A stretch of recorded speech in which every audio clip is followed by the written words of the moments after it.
Buenos dias. Good morning, Piali, Kenwa Ambio. Welcome to another week in New Mexico Literary Landscapes and Beyond. Un trip. Um, Gotta throw that in there too, right? So hopefully you guys are doing well. Everything's coming together. You guys have been pushing out some pretty cool writing. So straight up just want to thank you and let you guys know I appreciate your work, and then also sharing on the video discussions. Hopefully you guys are enjoying that.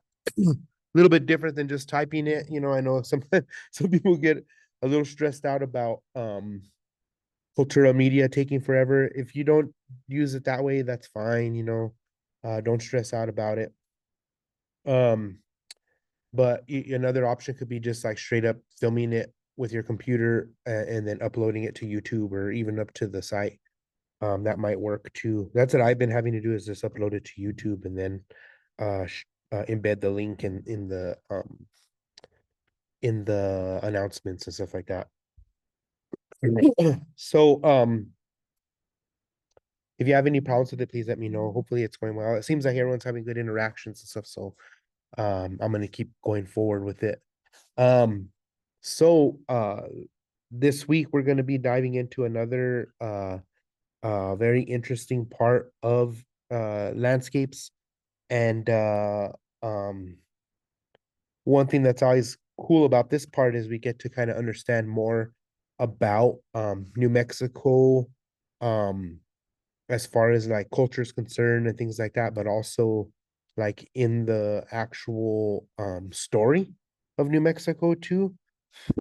And so I love always teaching about this one too, or sharing information about this, because it is a very impactful part of the course. And so this week we are going to be talking about El Verdadero Tesoro, or the real treasure, or Tesoros, sorry, Tesoros. Uh, so we're gonna be having some discussion about that. And what are these treasures? Because tesoro means treasure. Um, Tesoros is treasures. And so New Mexico is embedded with a lot of really, really cool treasures that I love talking about. So let me go ahead and share my screen real quick and we will get going. I'm gonna try to make this I like joking around saying like short and sweet. Um, like your homeboy here. Um, but yeah, so let's dive into this a bit. Let me make this a little bit larger because sometimes it's cool to actually see me a little bit. Okay, cool, nice. All right, so let's talk about these tesoros and treasures, right?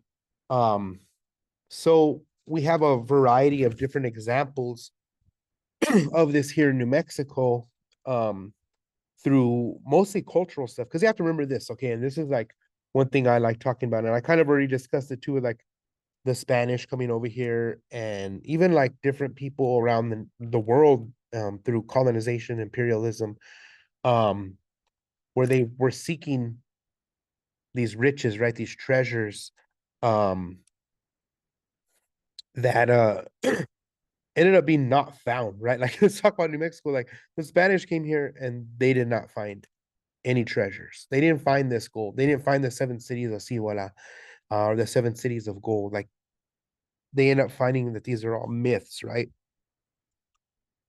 So they come here looking for these pieces of gold and jewels and all this stuff, right? These even these resources, just to be disappointed because they're not here.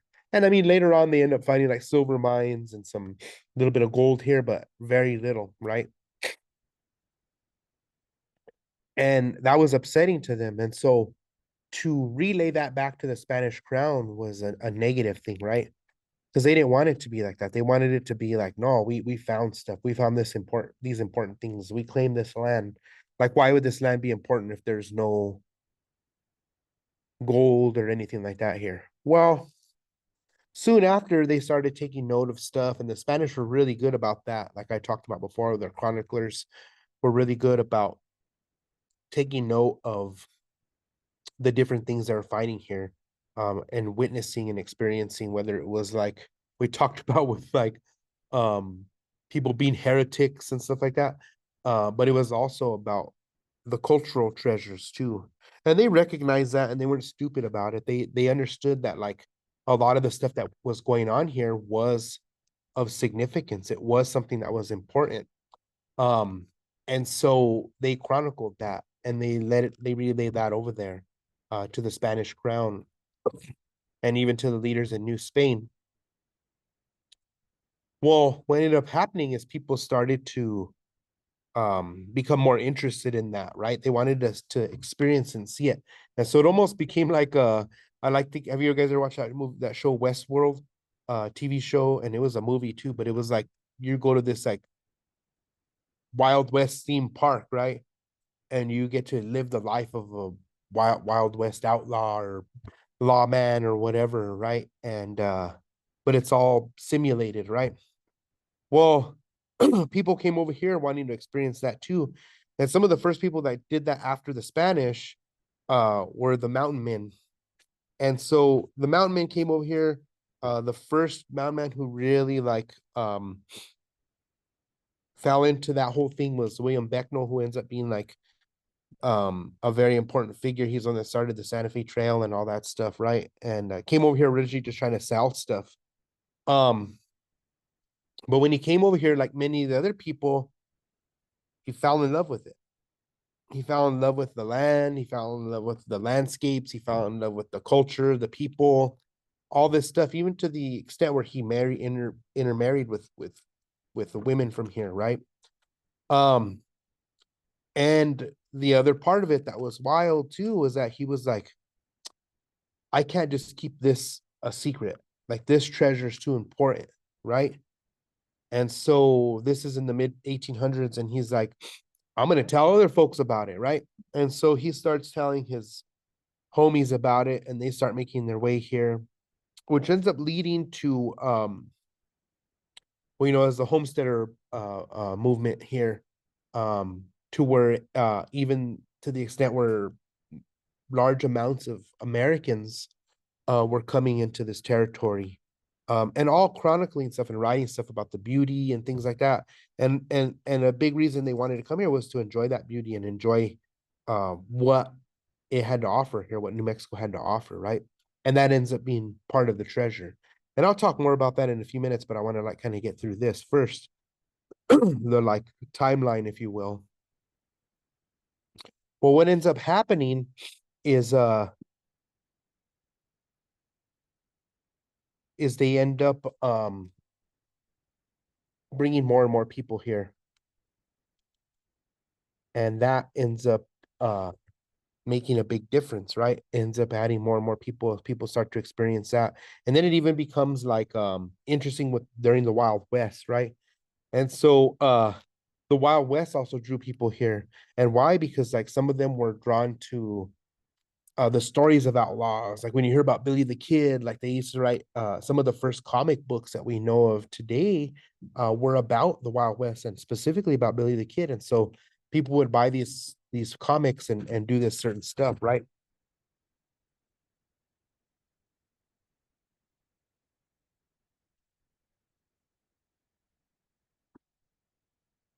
Hold on.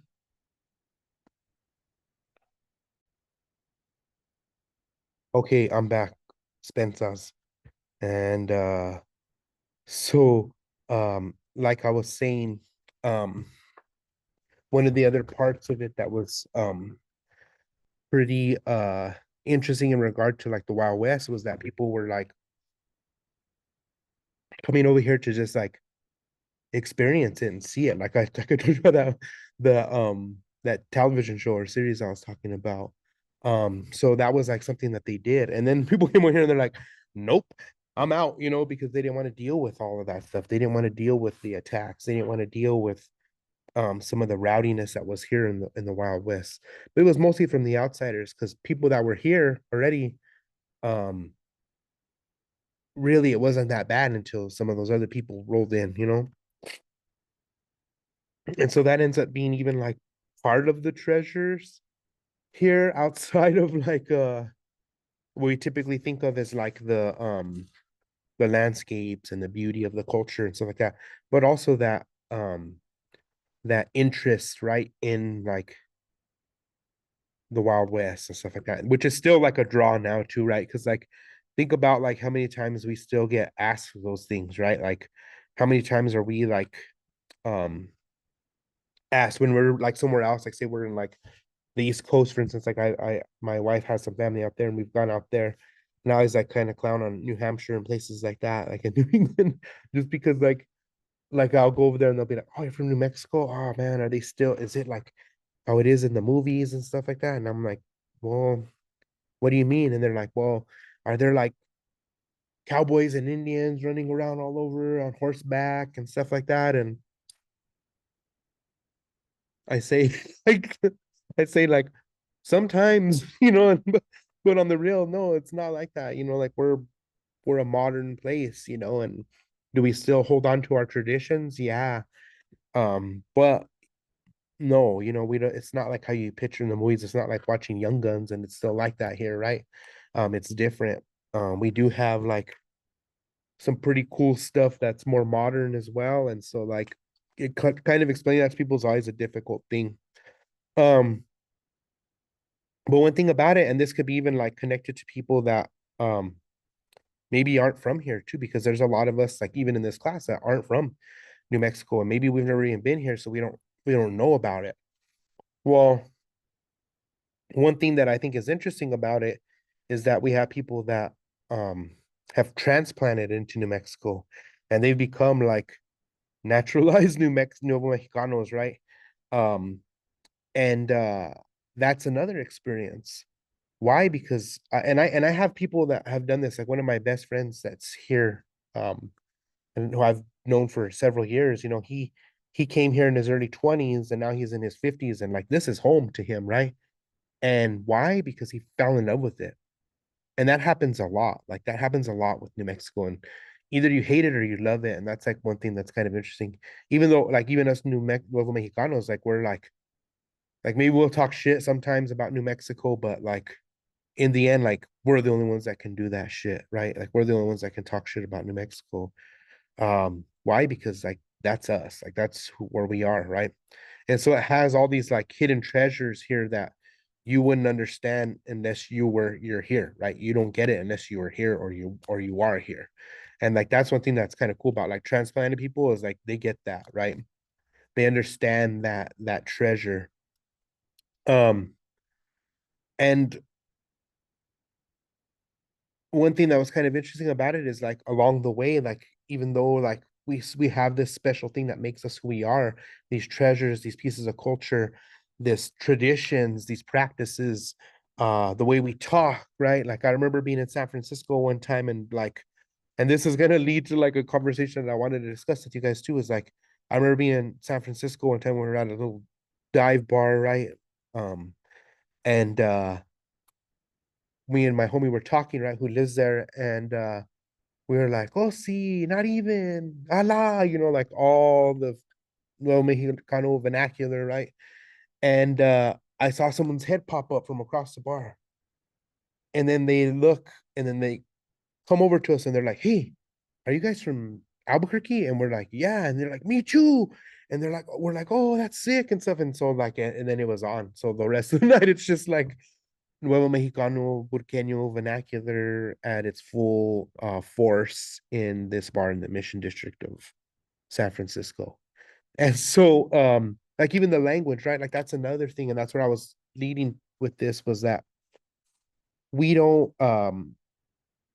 understand how much of the culture is connected to that and the traditions. And so, of course, whenever we have writings and stuff like that too, those are embedded in there. Like when you listen to people like Levi Romero, like that's a part of it. That's a part of the power of his work, or other artists, Manuel Gonzalez. Like all these people have these like certain ways of expressing themselves through the written work, um, but it's still connected to that treasure, that language treasure, that is Nuevo Mexicano, right? And so that's another thing to think about as well, is that there's this there's this part of it too, this other element. And they tried to like take that from us too, right? Like you've heard about the stories about even before, like with when we're talking about um colonial New Mexico and mestizaje and stuff like that too, where part of it was stripping the language of the people, right? And pushing another language. And then it happens again with Spanish too. So we end up acquiring Spanish as our primary language here, and they try to take it away. And that's something that still occurs, right? Like let me go back real quick. So like one of the examples I love sharing is like with the language and stuff like that too is in southern New Mexico where my dad grew up, right? Um, he told me stories about this occurring and how it affected him, right? And so one of the stories that always stuck out to me was whenever he first got into school. And my dad was Irish twins with my uncle. They were 11 months apart. And so my Theo was a first grader or going into first grade. And my dad was supposed to be a kindergartner, but they were like, you guys are born the same year. So they threw both of them in first grade. And so my dad was like kind of thrown with the wolves. He didn't get to experience kindergarten. And back then, this is like another thing too. And you talk about even more stripping of the culture and stuff like that too. In Alamogordo, New Mexico, which is a very small community, right? They had three different elementary schools. They had a the regular school, which was predominantly white folks, and then they had a school for the brown kids or the Hispanic kids or Latinos or Chicanos, whatever you want to call them, Mexican kids. It's called the Mexican school, right? And then there was an African American school too. Well, my dad was placed in the Dudley school, which was the Mexican school, right? And their whole thing was focused on it wasn't about teaching kids or anything like that. And this is like they even did like write-ups about it in Otero County News and stuff like that too, where Dudley School was criticized because it was primarily about taking language away from students, making them not speak Spanish and assimilating, right? Um, and so it was all focused on that stripping of them of their culture and identity. And so my dad said the first day of school, he went in and they spoke Spanish, and the teacher hit him on his hands with a dowel stick, right? And every time he'd speak Spanish, they'd hit him, and then he was like chastised and stuff like that for it. And you hear this like in other examples too, is even with the Native American boarding schools or Indian boarding schools that occurred from the late 1800s all the way until like the 1990s, where we saw them stripped of the language stuff like that too. So that happened here too in different forms. So it was also with indigenous tongue, but also with Spanish. And so at Dudley School, that's what they did. They tried to get you to stop. And so my dad said, like, they did that for a while. And then finally, I stopped speaking Spanish and I just stayed quiet. I started learning English. And around 3 months later, he said he was at the dinner table with his familia and they were all talking about their day and stuff like that. And my dad was only responding in English. And so my abuela was like, ¿qué pasó, mijo? Like, why are you only speaking English? And he told his mother. And my dad was like a little brown dude. Like he was like dark skinned, um, dark hair, dark eyes, very chichimeca and indigenous looking man, right? And he tells his mom, well, I only speak English now because I speak English, so I'm white now. And he was dead set, believed that that's what he was. He was white now because he could speak English.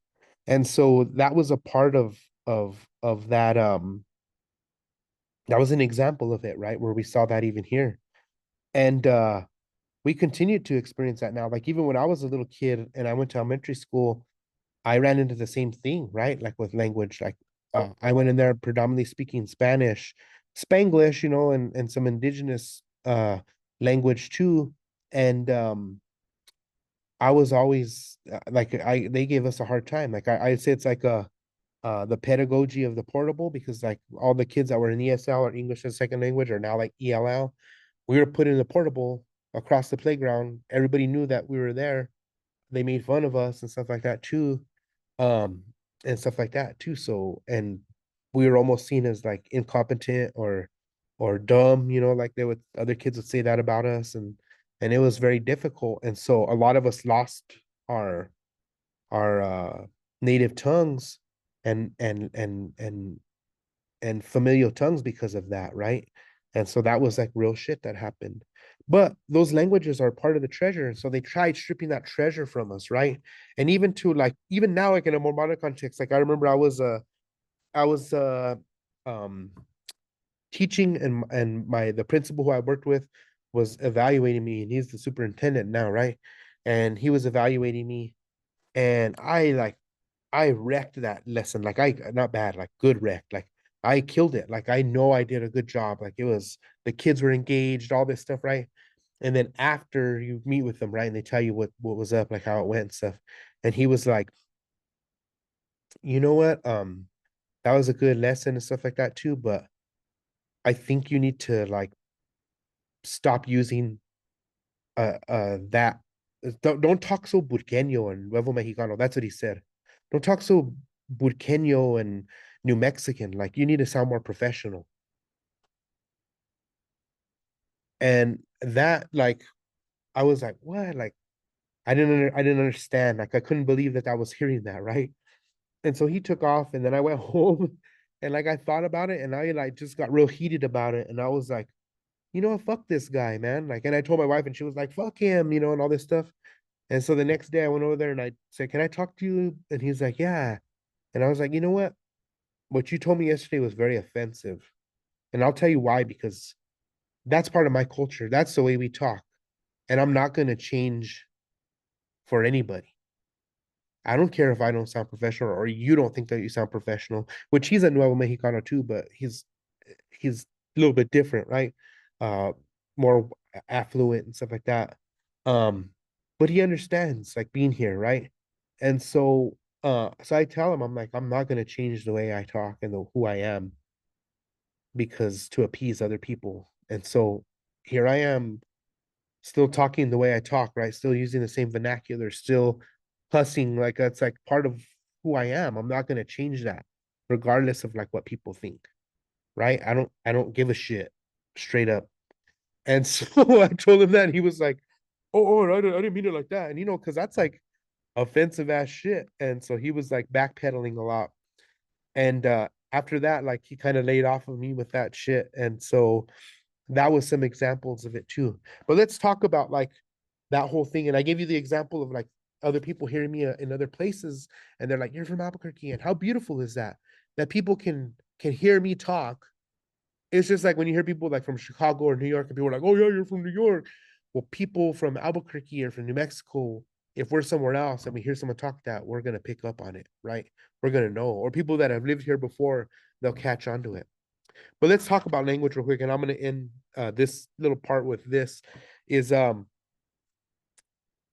It's kind of funny. My wife uh has always loved the Muppets, and so she started learning how to you play with Muppets and stuff like that, and do little shows and stuff like that. And so I remember when we first started dating, it was kind of funny because she was like, "Yo, check this out," and she busts out with a Muppet, right? And she's like talking for it, and I was like a little bit weirded out straight up at first, but then it was like, no, that's so cool, right?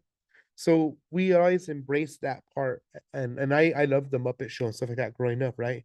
Well, and Sesame Street and stuff, right? Well, my daughter um loved watching Sesame Street when she was a little kid. Now she's 12, gonna be 12.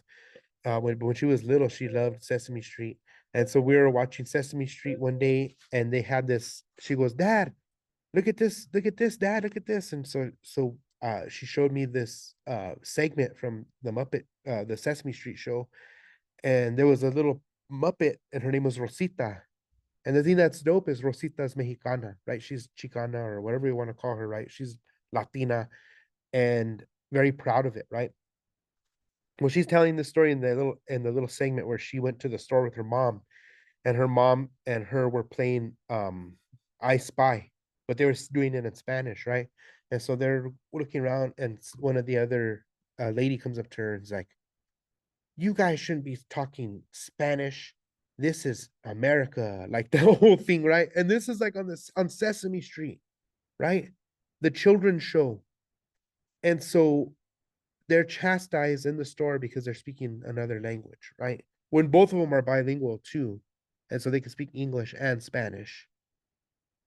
And so she's told to stop speaking Spanish, right?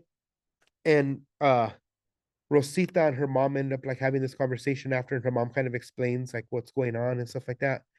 And then Rosita has like a epiphany, right? And she's like, you know what? That's dumb.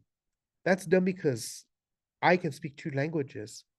And Spanish and being able to speak another language is my superpower.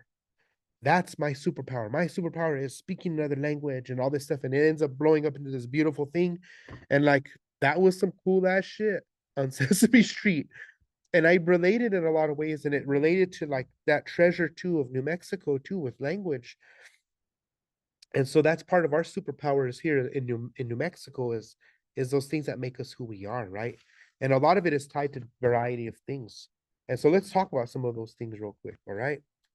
Let's talk about the readings too. You're going to be going over, and I'm kind of going to discuss it now so you guys can like kind of get a little heads up about what we're going to be discussing in here and learning about.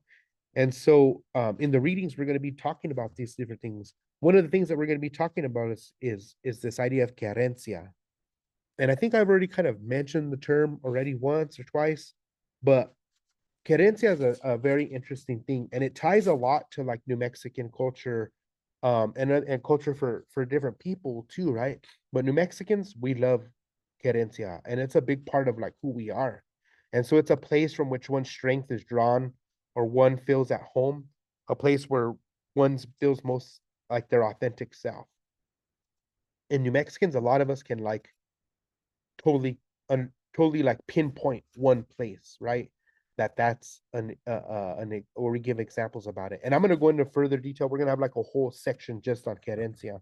But think about that, because that's another part, and that's going to be something that's going to be brought up in the readings, and I just wanted you to be cognizant of it, right? The other thing too is you're going to learn about or read about the beauty of mestizaje and sacred land. And so we get these examples of mestizaje embedded within the readings, embedded within like the videos we're gonna watch and stuff like that too. But in order to understand that, like I give you this example. Those of y'all who know, y'all know this.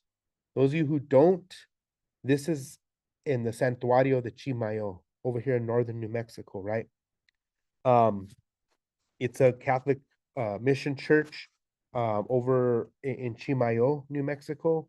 And but the thing about it was like this area, like other areas around New Mexico, was indigenous land, right? And so the Tewa people um used to have certain places here that were sacred areas, right? And so right behind or above the valley there in Chimayo, there's all these four sacred hills, right? And that's what it's named after. It's called Chimayo. Um, and so El Santuario was built there, right? And this was like in the first establishment was like in the 1700s, and then really like the church was built like in the early 1800s, like 1803 or something like that. But before that, the Puebloan people that lived there believed that they shared the land with supernatural beings. And so this was like a very interesting and spiritual place. And so the other thing too is that they had the spirits that lived there were spirits who were involved in healing, and they found it that there was these like hot springs there, and the hot springs were areas where you could go and take a dip, right? And the waters had healing qualities to them, right? And we see them very similar to that of like Ojo Caliente, right? Like very similar to that, or even over in Las Vegas, New Mexico. And so that was something that was interesting about that. So when those pools dried up, they left that earth with those healing properties too, right? The dirt had those healing properties. And so the Tewa people and other Pueblo people um, would go to that area for healing practices, right? For healing traditions, right? Um, the other thing too that was interesting was that they used to collect the dirt too there and use it, which is still a thing now. And I'll explain that now. So, like, when you go to Santuario, you see this room, there's this hole in the ground, and there's this earth there, right? This dirt. And you could go get scoops of it and use it for healing. You don't eat the dirt. So just like beware of that. But you do get the dirt. You can make it into mud and rub it all over you. Or if you have like a area where you're injured or you're have ailments and things, you can rub the dirt on you and it's supposed to be healing, right? Have these healing properties. And they do pilgrimages there every year during the um Easter weekend, right? So Good Friday, they have a pilgrimage that goes through Santuario. Um, and people go and collect earth there. It always is like full too, which is kind of cool. And I'll talk more about another indigenous element to it too. And so according to the traditions, like during Holy Weekend, well, for one thing too, I forgot to mention this, is Isquipulas in Guatemala had very something very similar to this. And so they had like this holy area that was indigenous land before, same kind of story, which is kind of cool. Um, well, what ended up happening, so this was like in the 1700s, they were doing all that stuff over there in Esquipulas. And what ended up happening is in 1810, um, this dude named Bernardo Abeta, who was part of the penitentes, um, saw this light coming from over there by where ends up being where the Santuario is, right? Um, sorry, this is earlier than that, so like late 1700s. So my bad, dates getting mixed up. So what they do is they go to go check out what it was, and when they go there, they see beaming from the hills, and that's where we ends up being the Santuario. Um, by the Cruz River in Chimayo, they find this crucifix in the ground. And so he starts digging it up, right? And digging this hole and pulls this crucifix out with his bare hands, right? Digging it out. And that crucifix is the crucifix that was in um, Guatemala in Escupulas, right? Um, and so everybody was like, what the heck? How does this get here? Right. And so this was like a pretty wild thing to experience. And so he left it there, and a group of men went to notify the priest. And so the priest came back and went over there and checked it out. And they started to make an altar there. And the next thing you know, that's where they ended up building the church. Well, what he did is he got he got that crucifix and put it on the altar too, right? And the next morning it was back in the dirt. And so they did this several times, and it kept the same thing kept happening. And so finally, they said that it was tied to that experience that we saw in Guatemala. Another legend claims that that same dude, Don Bernardo Abeta, had a vision plowing his fields and directed him to dig beneath this plow, and that's where he found this spot too, right? And so that was kind of an interesting thing too, right? But one thing I want to say about this too is like there's other elements too. So like I don't know if you guys know or heard of some of the other traditions here in Nuevo Mexico in regard to indigenous traditions, where we have the sipapu, right? And the sipapu is like a a example, or like a how do you say it, like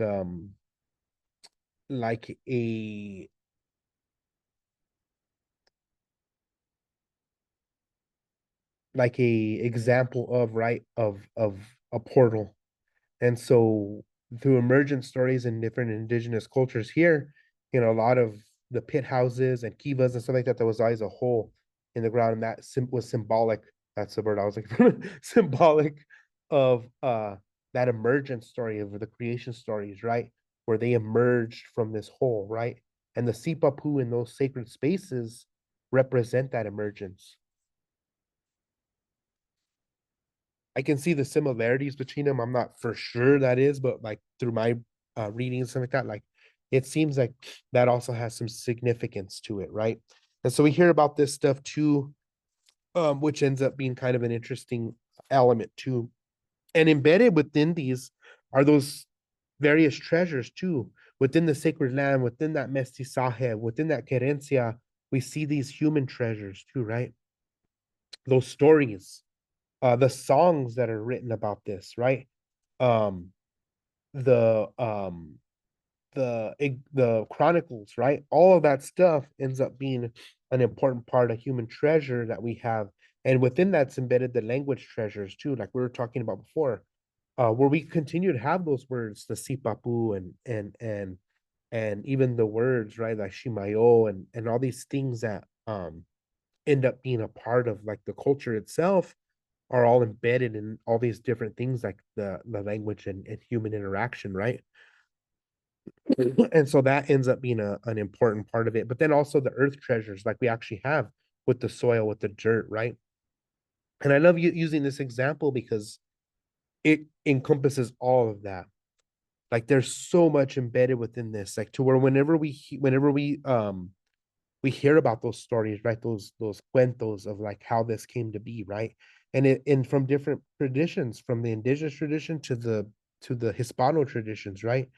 To the traditions we hear from the Catholic priests too, right?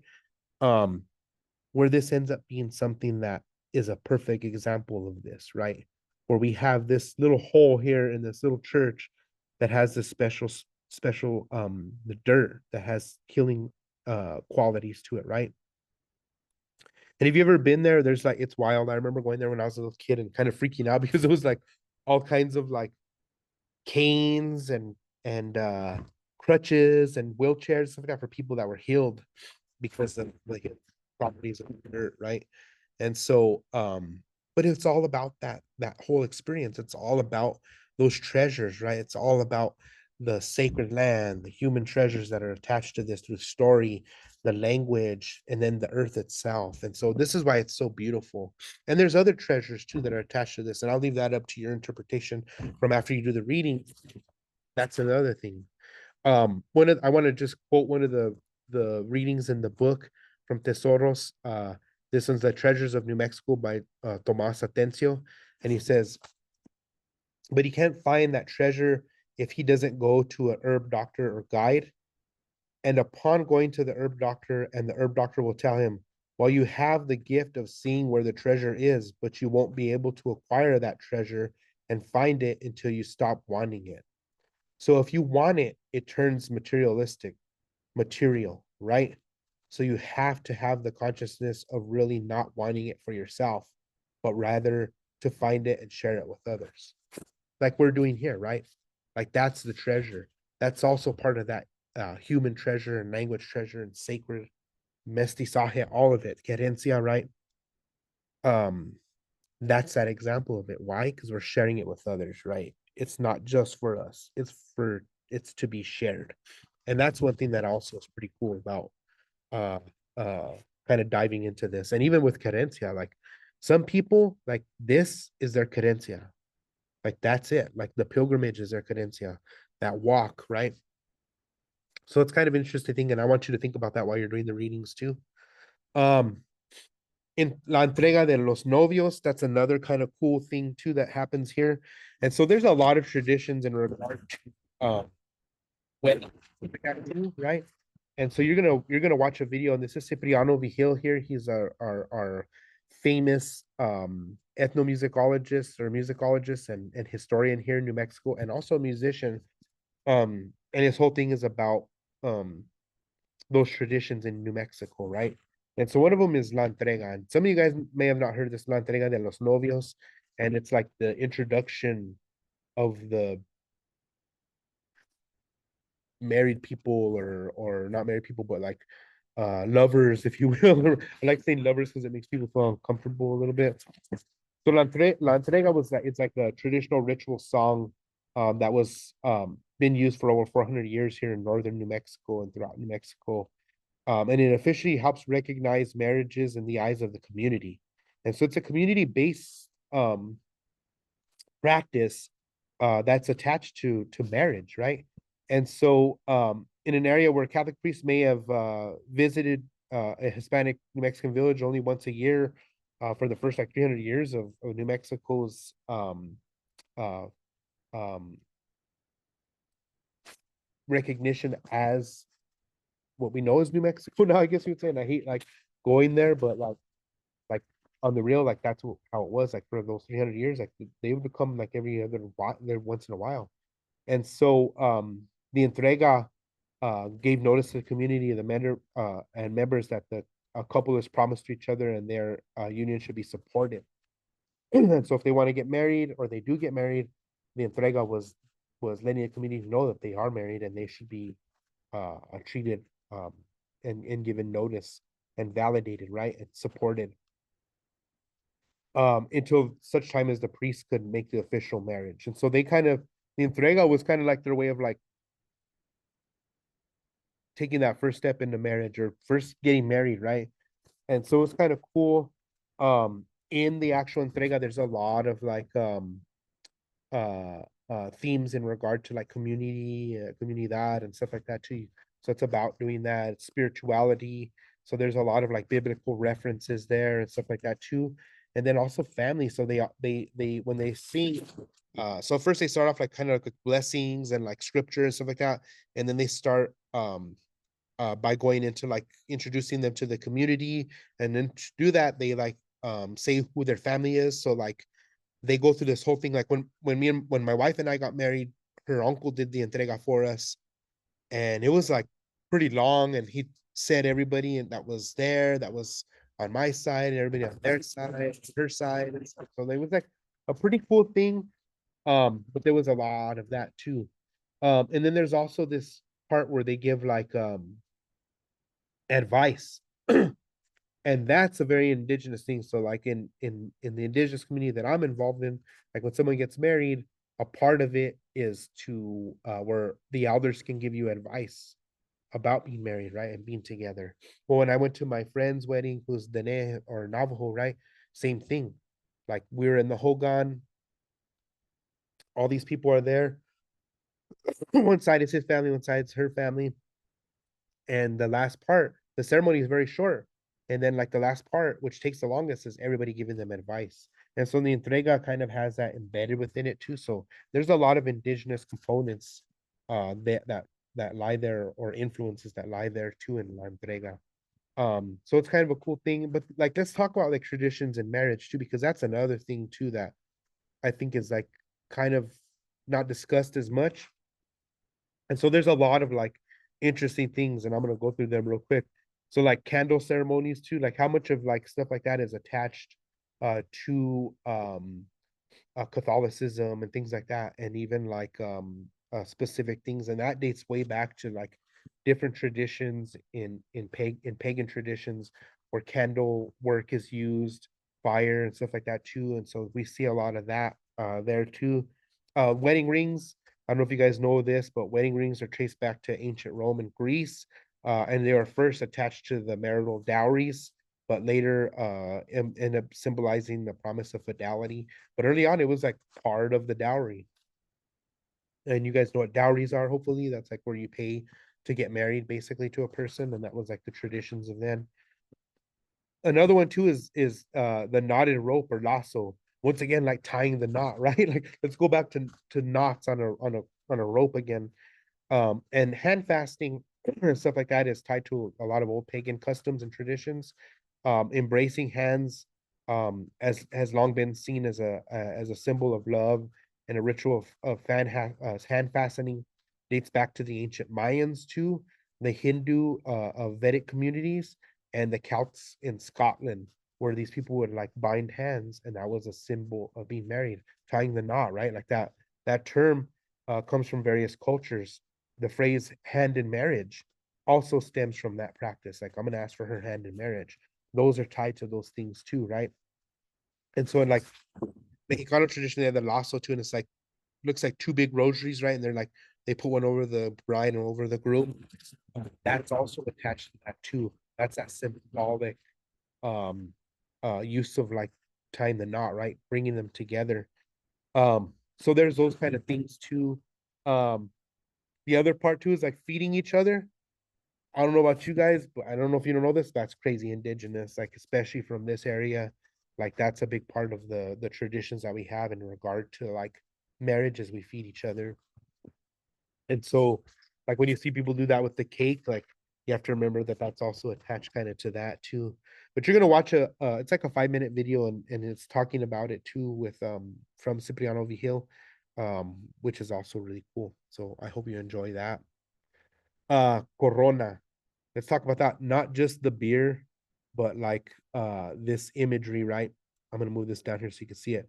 So we see this. This is the homie Brandon Maldonado again with his version of this. This is the one that was used for the Zach Brown band's album cover. And then this is another modern Santero. And so we see this a lot in like in the artwork of Spanish colonial New Mexico too. And so we see a lot of that embedded in there, and even in a more modern context, like I say with Brandon. But these are traditional themes. One of the poems you're going to read is from Hakeem Bellamy, and Hakeem Bellamy was the poet laureate of Albuquerque a few years back. And the thing I love about Hakeem Bellamy is that he's like down, like he's a Nuevo Mexicano, and so like he understands that, he lives that, right. Um, and he is an African American dude, but he's Nuevo Mexicano. Like he has the understanding of that, right? Once again, one of those transplants too. And so he ends up writing this book called Commissions and Corridos. Like, what the hell, man? Like, so dope.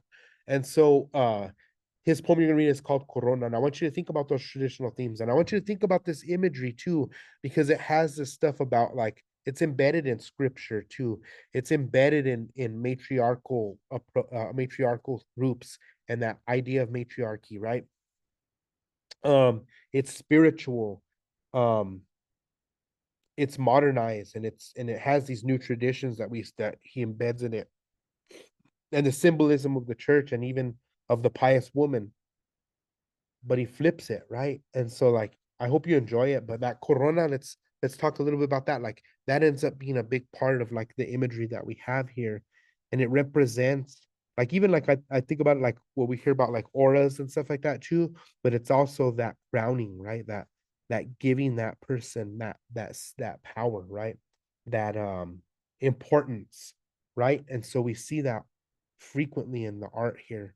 And why? Because those are some of those traditions that were brought in, and still are heavily embedded within like the art traditions of New Mexico, even with artists that aren't, um, you know, really into Catholic practices and stuff like that too, or traditions. Like it's embedded within what we do here. It's part of that treasure. It's part of those things, right? And so it's gonna be cool for you guys to read this stuff. I hope you guys enjoy it. Think about those things I was talking about. You do have a couple assignments this week. um, Video discussion. Um, Make sure you continue to do that. You're gonna be sharing your treasures.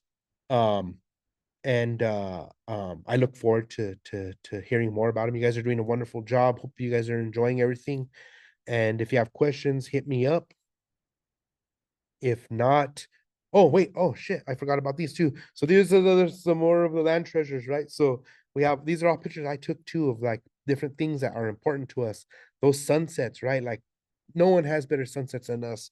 The Rio too, right? Like God, like I go through there and it's like even like captivating to where I can't even like I feel like uneasy even and dizzy and stuff like that too.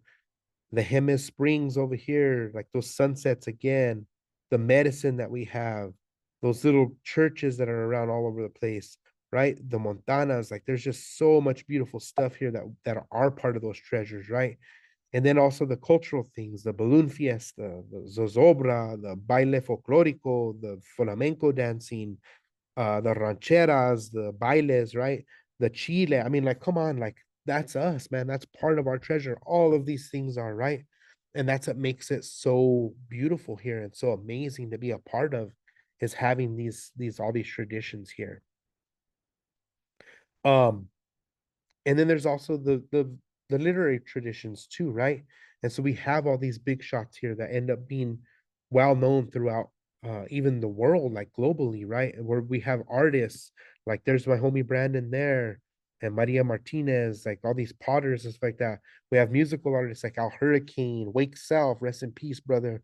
Antonia Apodaca, rest in peace, Al Hurricane.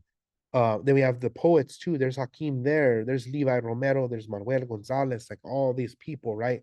Um, um, Jessica Helen Lopez. Like all these individuals who end up being a part of it. And then the big gun right there, Rodolfo Naya. These are our treasures. These are our literary treasures. And this is like scraping the surface. There's so many that are out there that we can't even like. It would take me like a slideshow just for that, right? And so these are those treasures, right? These are those examples of it. The pieces they make are those treasures. And so think about that when you're doing stuff this week and you're doing your readings and your assignments, and hopefully it works out to where we're able to continue to like progress through New Mexico literary landscapes and get into the next sections, right? So enjoy the treasures. I hope you all have a nice week, and I look forward to watching your videos and stuff. Bueno, bye.